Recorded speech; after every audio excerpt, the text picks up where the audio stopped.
Welcome to BibleWorm. We're on hiatus until September 2021, but this summer we're replaying our 2020 series on the Hebrew Festival Scrolls. This week, enjoy our episode on Lamentations 3 and 5 from June 21st, 2020. Happy listening, and see you in September. BibleWorm, BibleWorm, reading the Bible with BibleWorm.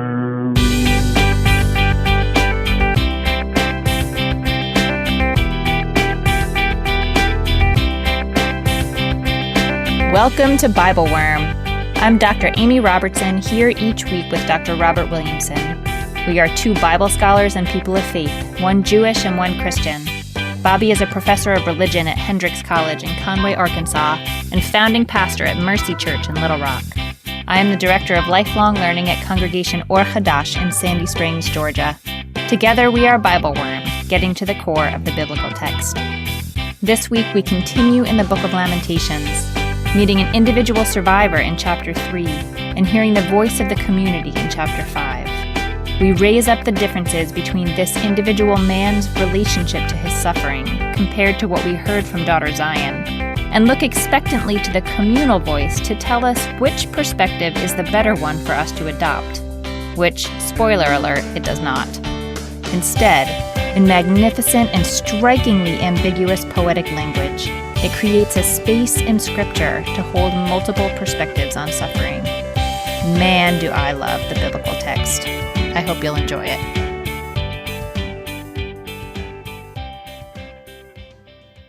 Hello, Bobby. How are ya? Hey, Amy, I'm pretty good. How are you? I am doing all right. So last time was our first session on Lamentations, and we gave a general introduction of historical background and just, a little bit of the meter of the text. What else would you want to offer in terms of introduction as we're heading in this week to sections of chapters 3 and 5? Yeah, I think there's a couple of things that we sort of touched on a little bit last week, but maybe are going to become more important for us today.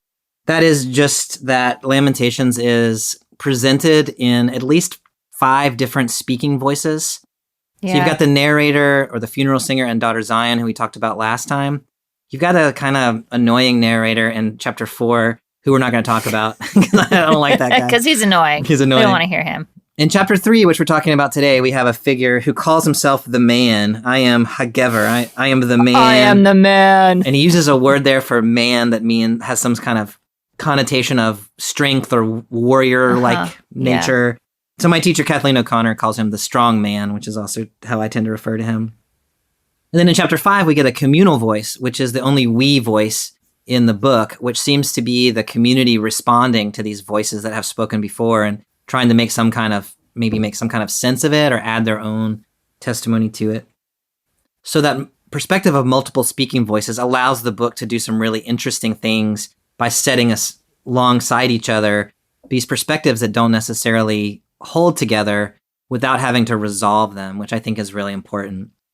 Yeah, you don't have to take the average of all these perspectives and come up with one sort of happy medium. They really can speak freely.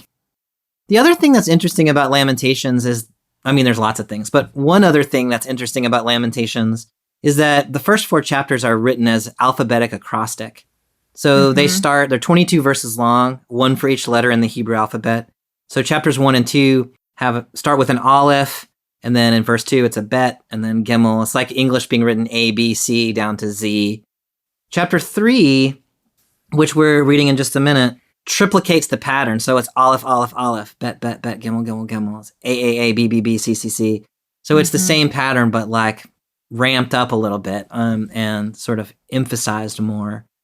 And then chapter 5 in the communal voice still has 22 verses, so it's got the alphabet in mind, but it doesn't actually follow the alphabetic pattern. So this style of Lamentations is a curious thing for an interpreter and something we probably want to pay attention to.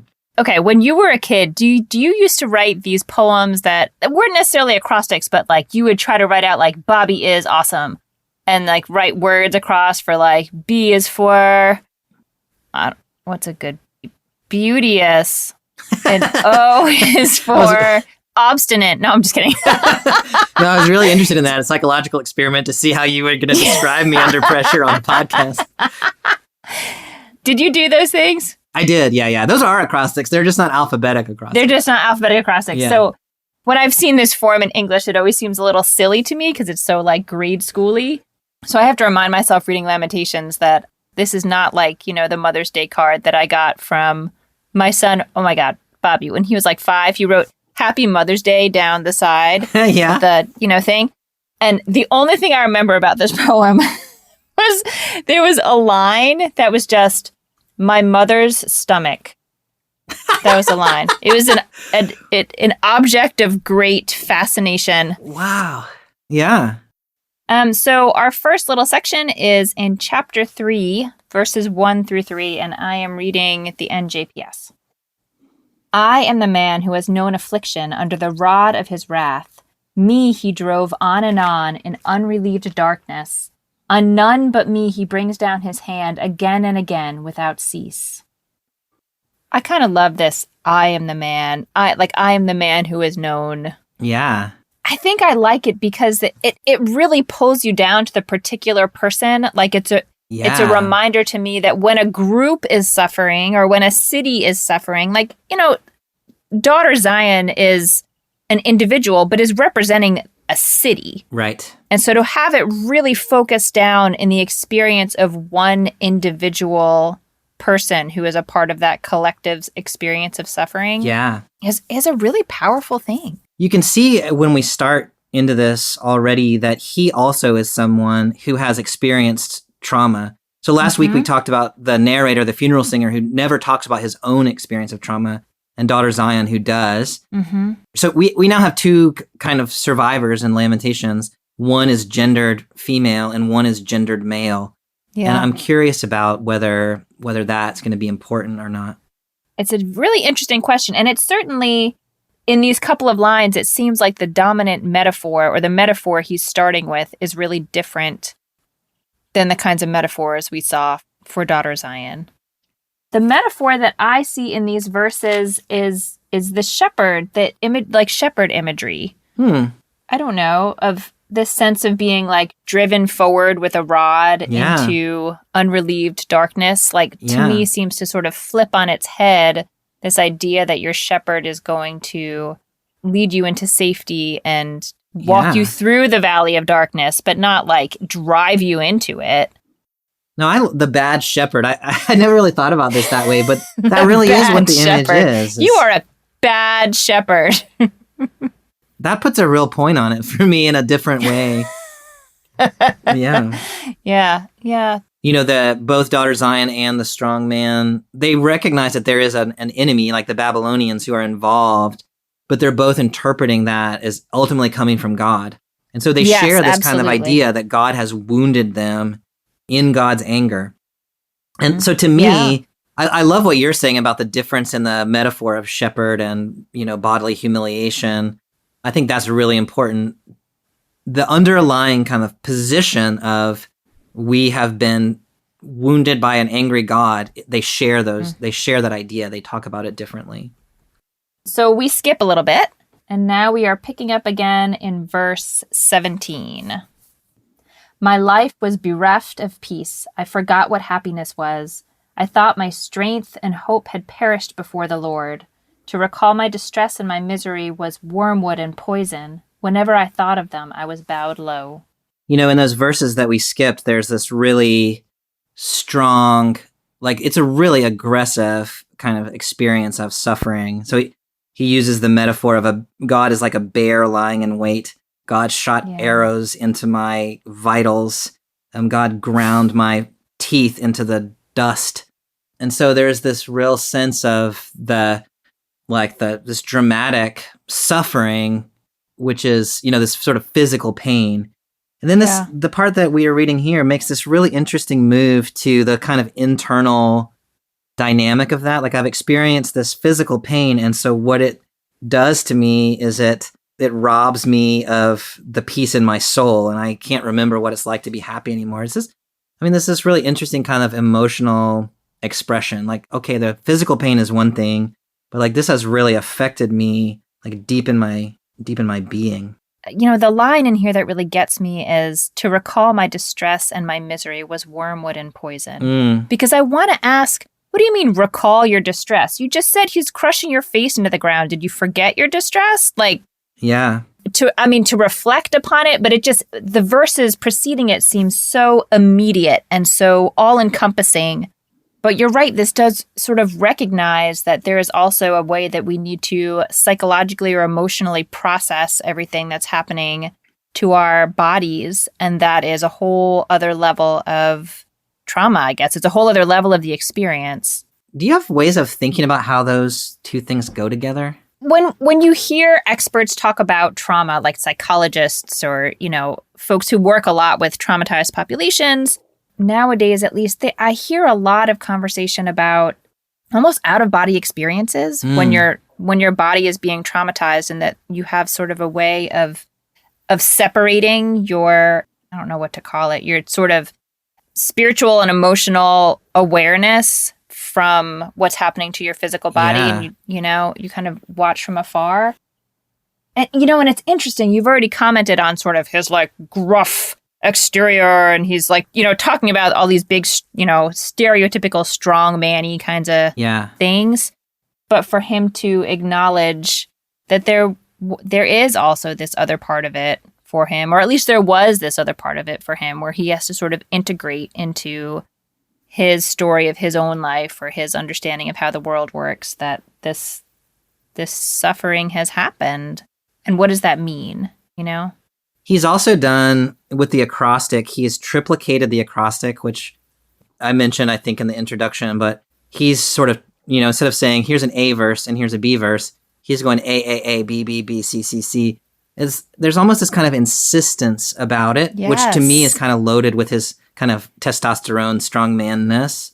But it's really interesting to watch. It's almost like he's trying to force down his emotional experience, or he's trying to I don't know exactly what he's doing, but he is very actively trying to apply some kind of coping skills to force his experience to be something he can handle. Do you think that? Yeah. Does that sound reasonable? I mean, yeah, I think it does, and I think I would have articulated a similar thing, maybe more positively, but that I think that using poetry in any kind of structure, you can sort of vomit out this chaos. He's in this completely chaotic experience, physically and psychologically, and it gives you some container to put that in. Yeah. And I really appreciate, I don't know what my negativity about the strong man is, but I appreciate the gentleness with which you are kind of trying to read him, and you are being much more kind of compassionate towards him, and I really appreciate that. So we are now in verse 21. But this do I call to mind, therefore I have hope.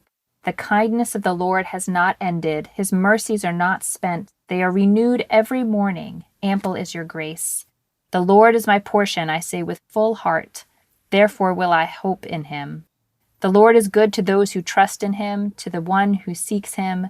It is good to wait patiently till rescue comes from the Lord. So this feels like we just took a sharp left. Yeah. Doesn't it? Yeah, sharp left in the Albuquerque. Land of hope. Yeah. Okay, so what makes him hopeful? Because it seems like things are pretty bad for him right now. Things are terrible, and I think he's making a theological move, which is to say that this thing that I'm experiencing right now is a temporary thing, and there's going to be relief in the future, and I know that is true because I know who God is. God is a God of steadfast love and kindness, and that is who God has been, and that is who God will be. And in this moment, that is not God's orientation toward me, but the merciful God is ultimately God's true nature. Yeah, I mean, I read it similarly. I have there's a particular resonance for me between this text and a passage in Exodus 34 where they're reciting these 13 attributes of God that become part of the Jewish liturgy that we'd say all the time. So that's probably why it resonates for me. But kindness and mercy are among them. I guess they're, spoken about a lot. But the place where it hits in Exodus is right after the golden calf episode. It's like as Moses, they've already smashed the first tablets with the commandments. They're putting the second ones together, and then this is recited. So there's like a particular pointedness to, wow, we really messed up big time. And God, wow, was really mad. Yeah. And everything was okay again. Yeah. But yeah, I think it's the precedent. Like, this is not the first time this has happened. It probably won't be the last time that it happens. But it is not the case that everything is ruined. Yeah. I just think it's pretty, I don't know, I guess remarkable that someone who is in the moment of that intense suffering is able to get to that place, because that place can feel, I don't know, more abstract, or I don't know. I love all of that. And, in the communities where I function on the streets, this is actually one of the most kind of popular passages. I mean, maybe in all of Scripture. Like, people know this little 3:21 to 26 or somewhere right in there. Yeah. But I really struggled with this for a long time, because I thought like, look, you're living on the street. Like, your life is difficult. You need to just be able to name the stuff and not try to turn it into some kind of hopefulness. And what I found was this is what got them through till tomorrow was my suffering has meaning. My suffering is in some sense deserved. My suffering has an end, and I know that God's going to restore me. That was really important. And I tried for a little while to like nudge that loose and say like, no, you just need to be able to lament. And people were very resistant to that in a way that was like, I learned my lesson, right? Yeah. Like, I shouldn't be trying to take away this perspective that is enabling them to survive. No, I love hearing your perspective on that, because my first thought reading this was sort of, well, don't shut down the lament. Like, don't move it into like a Hallmark greeting card, like everything's going to be fine.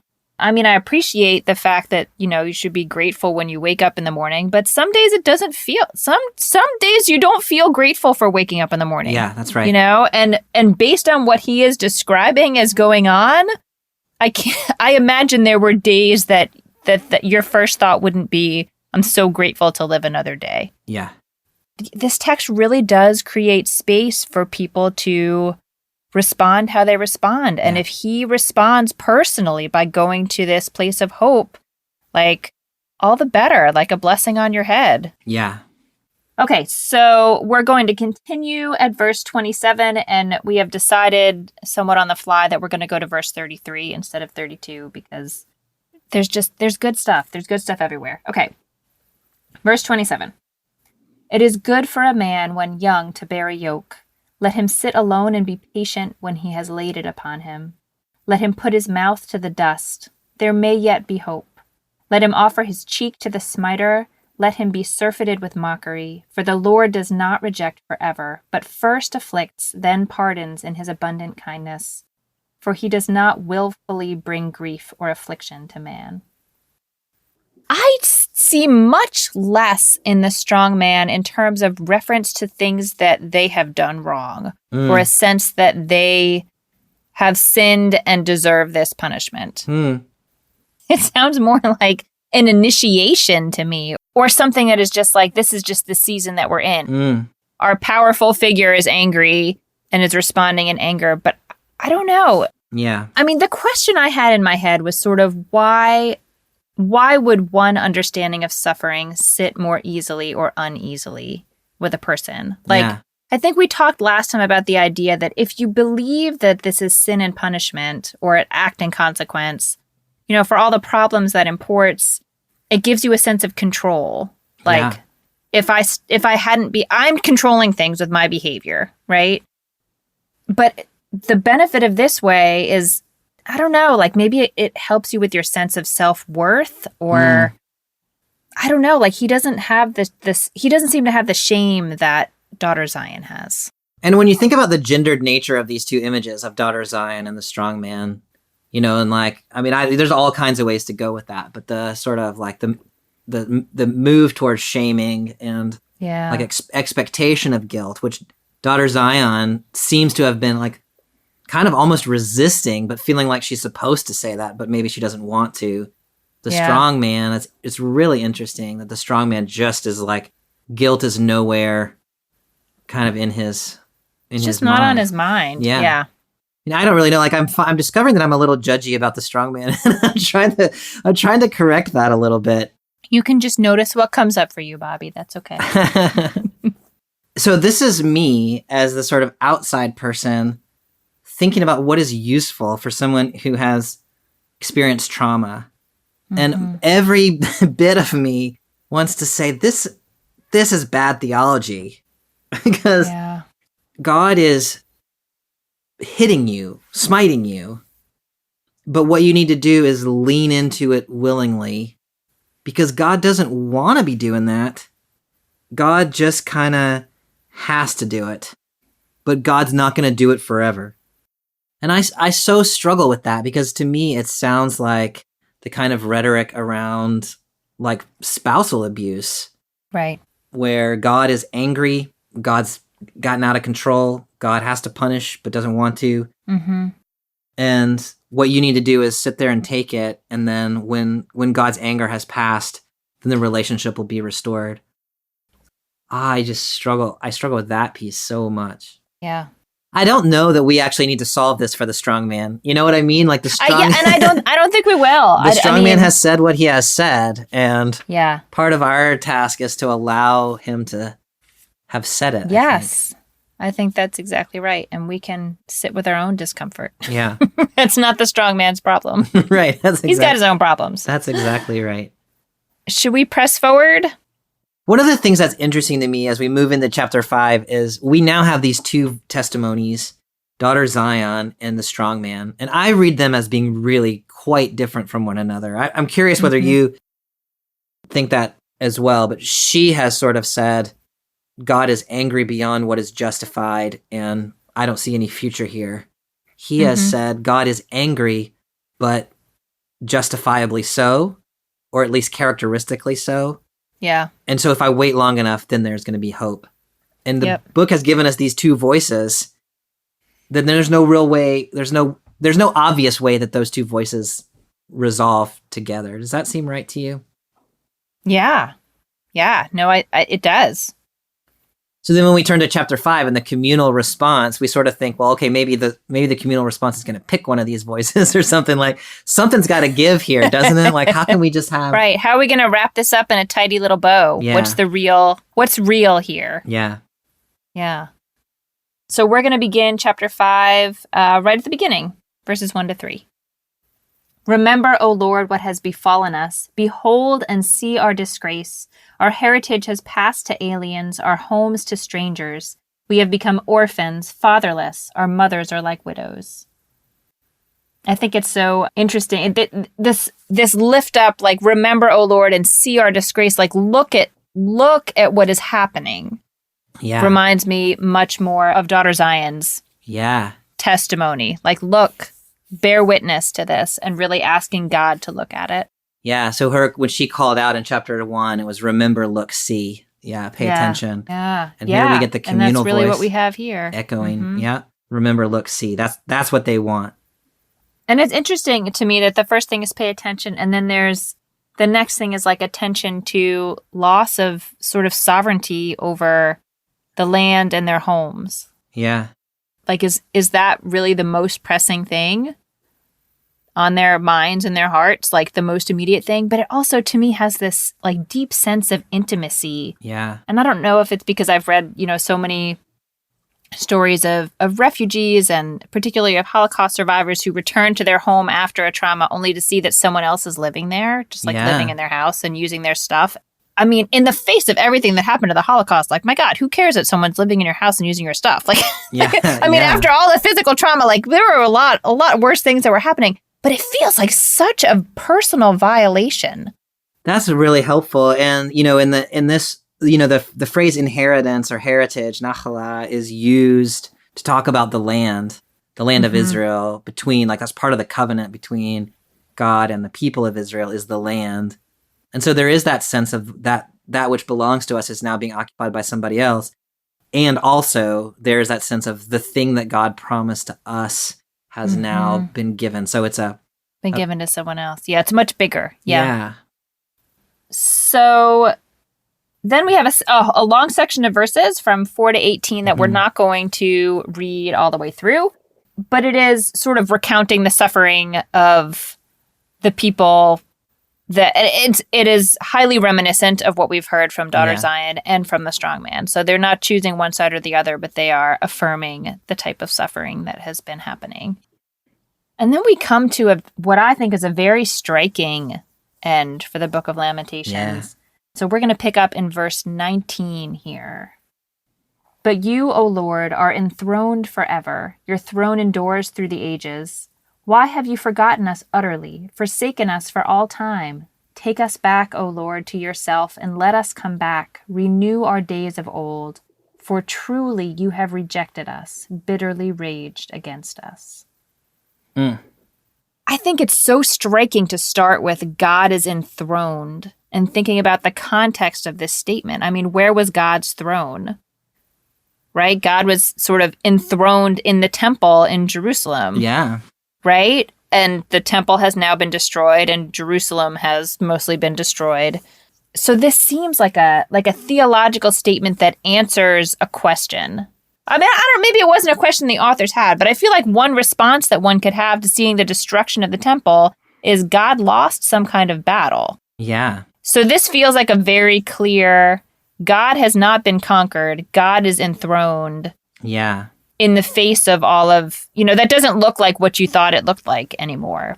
And I mean, these are the last verses of the book of Lamentations. And so this is, it trails off after verse 22 without any clear resolution. But this is such an interesting move so God, you reign forever, and then you forgot us completely, restore us, for truly you are angry with us beyond measure. you have rejected us and bitterly raged against us. Yeah. That's what the JPS It's says. so fascinating how it's sort of moving back and forth between this kind of like hope for the future and then sense of rejection, hope for the future and then sense of rejection. It's kind of an unstable kind of it is ending. Deeply unstable. You're right. And in some ways it really goes back and forth in really interesting ways between that sort of hope of the strong man and, I don't know, resignation of Daughter Zion. So you had mentioned that there's a couple of translational issues in this passage, and the most famous one is the transition between verse 21 and 22. Could you just read the 21 and 22, the way it is in JPS? Sure. Take us back, O Lord, to yourself, and let us come back. Renew our days as of old. For truly you have rejected us, bitterly raged against us. If you follow that translation, what do you think they're saying right there?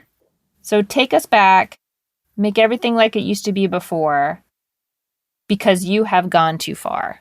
Yeah.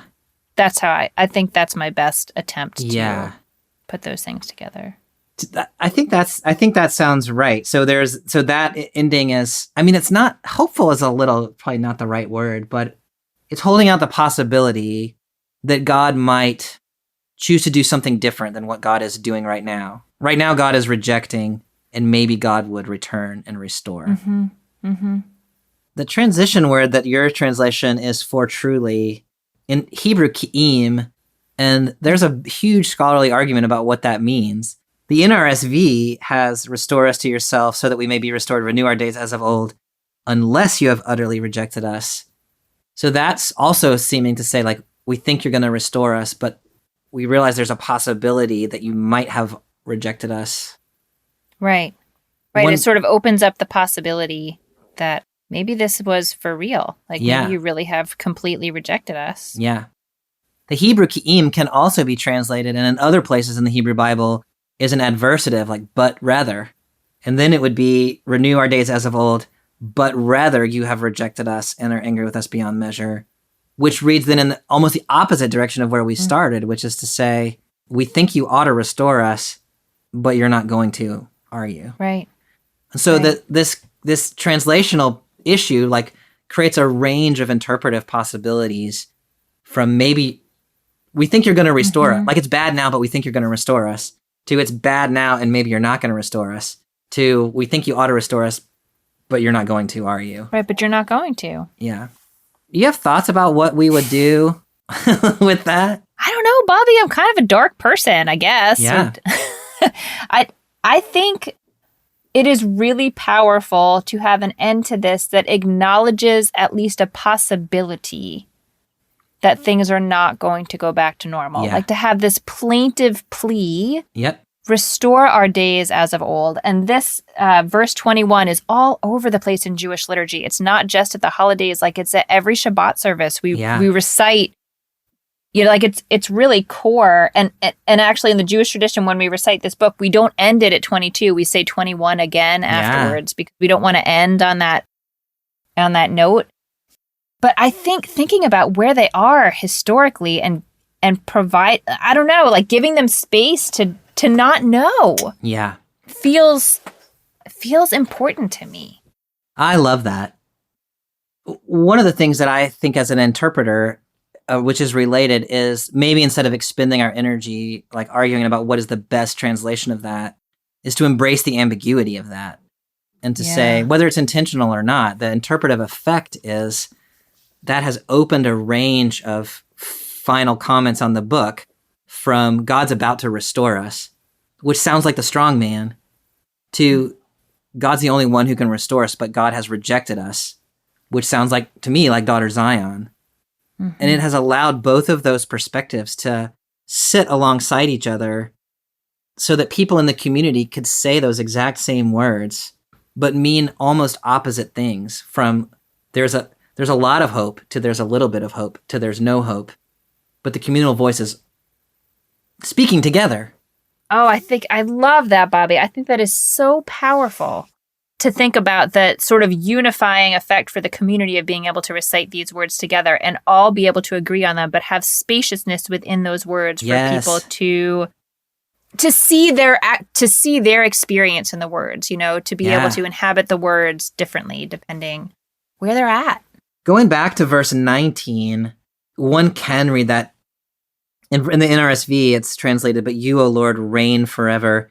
Your throne endures to all generations," which sounds like a declaration of God's continued ruling capacity, as we were talking about it before, which to me sounds like the strong man. God is large and in charge, and God can restore us.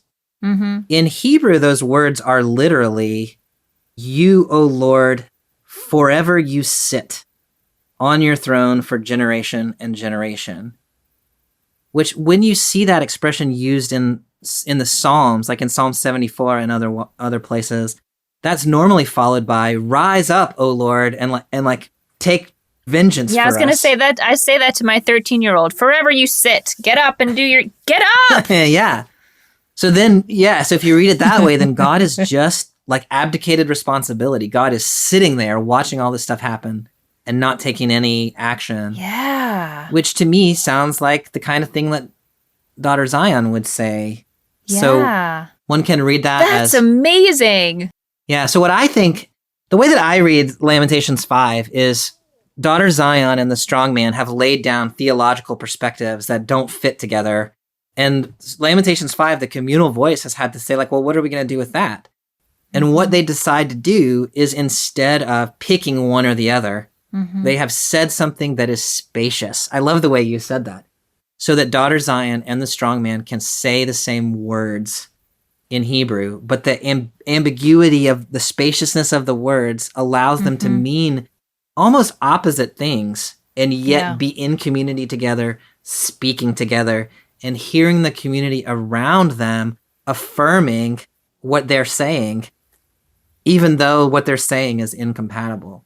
Yeah. I mean, it makes me go back and think again about poetry as a medium for this kind of experience. And, we talked about acrostics offering a lot of structure, like a pretty intense structure. And it gives you a place to like sort of vomit your chaos into a into some kind of structure. And that can be a really helpful thing. But it also has so much room for multivalence, for people experiencing the words really differently. Yeah. And really can kind of function as the highest, sort of most profound symbol in some way, that people can relate to these words differently, but share a relationship with them, I think is pretty magical. Like, that's pretty magical. Yeah, I love that description. And, we said at the beginning that the Daughter Zion acrostic is Aleph, Bet, Gimel. The strong man's acrostic is Aleph, Aleph, Aleph, Bet, Bet, Bet, Gimel, Gimel, Gimel. The communal voice in chapter 5 it's dropped the acrostic form, but it's kept the 22 verse form. So it's echoed the pattern, but it hasn't forced the pattern into one way or the other. So it's again that sense of structure, spaciousness within structure is echoed in the form here. Whew. Well, this is an exquisite and really challenging book. What would you pull out for our communities today? So there is a response to trauma, which is protest, which Daughter Zion has represented. But there is also a response to trauma, which is holding out hope that things might yet be better. Not pretending like trauma hasn't happened, but acknowledging the trauma and then saying, and yet we have hope. And here's why. And sometimes it seems like in contemporary life, we think you can do one of those things or the other of those things. You can protest or you can be hopeful, but maybe it's hard to do both of those at the same time.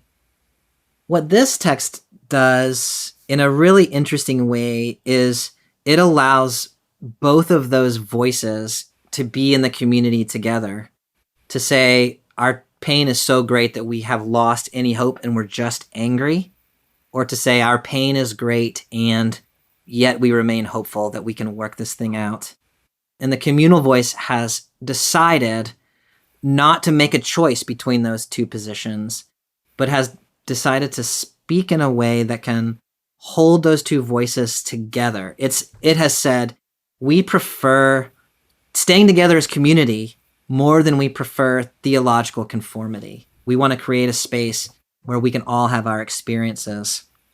And I think significantly that those two voices, those voices that have themselves experienced trauma, can speak the truth of how they process and think about their trauma. And so the implications of that for me, for contemporary communities, is we need to learn how to be more invested in helping our community speak its truth and even its variety of truths. We need to be more invested in that than we are in forcing one sort of correct theological or political response that is the kind of community's response. Let's value each other more than we value the conformity of our voices. I mean, I love that. And I, sort of as you were talking was sort of like, what else could a person even say about this, about how to use this text now? I mean, so Bobby and I used to have a professor in graduate school together named John Hayes of blessed memory. And we learned many things from Professor Hayes. But one of the things he would ask a lot, he himself was Protestant. I don't remember what denomination, Baptist? I think he was Baptist. And he loved the Hebrew Bible, and he would ask us all the time, why has no one written a theology of the Old Testament? Like, someone should write a theology of the Old Testament. He used to try to persuade us that this should be like our first big book project. Do you remember this, Bobby? I mean, my first response is lots of people have written theologies of the Old Testament. Well, they didn't satisfy him. So, yeah, I don't remember this. Well, so having that story in my head, whether it's apocryphal or not, and then encountering a text like this, I feel like this is why I don't want to write a theology of the Old Testament, because I don't want to look for the golden mean. I don't want to say this is the primary theology and these are the outsider theologies arguing with it. I want there to be room for all kinds of different interactions with the things that actually happen in the world. Yeah. But I like that. I mean, it's complicated. It's nice. It's not tidy. Yeah. But I feel like life is not tidy, and suffering is certainly not tidy, and our relationships to God are not tidy. And I love that there is this text in our tradition that even within itself, even within one chapter, you can't sum it up. I mean, if you try to sum up the book of Lamentations, you can't sum it up. Yeah, to sum it up, you have to erase voices and to make trite conclusions or Some scholars have argued that chapter 3, because it's in the middle, should be the controlling voice of the poem, and then you erase Daughter Zion on the one side and communal voice on the other. Right, and sort of fight against the idea that there is a controlling narrative. Yeah. And just say, I'm going to let all of these individual perspectives wash over me, and eventually I'll have some sense of what the landscape is here. And it takes a long time. And I think interacting with communities that are suffering, that's part of it too, is like listening to each individual person, as many individual stories as you can, instead of trying to create the news story headline summary of this is what's happening. I think that's right. And if what you mean by, and I think it is what you mean by theology of the Old Testament is like a singular theology of the Old Testament. That's what I meant. Yeah, a singular theology. Mm-hmm. I think that's right. The effort to find one theology necessarily erases other theologies, and often like minority voices that have trouble being heard in the first place. Mm-hmm. So here we have exactly a model that is saying what's actually important is embracing the diversity of theologies. I think that's really important. Really important. Well, this was one of those magical podcasts where I thought new thoughts about the text while we were talking. Yes, and those are always my favorites, and I really appreciate that, Bobby. Me too. Next week we are... What are we reading next week? Next week we're in the Song of Songs. Song of Songs. That is a shift in mood. It is. Reading these little 5 books gets us into some stuff. So we're going to go from like trauma and protest to human sexuality. That's going to be... Gets us into some stuff. It Yes, it does. It does. Well, I look forward to it. And we'll talk to you next week. All right. See you then. All right. Bye. Thank you for joining us for another episode of BibleWorm. Join us next week for something entirely different. Song of Songs, a celebration of embodied love and sensory delight. I hope you'll join us. Have a great week.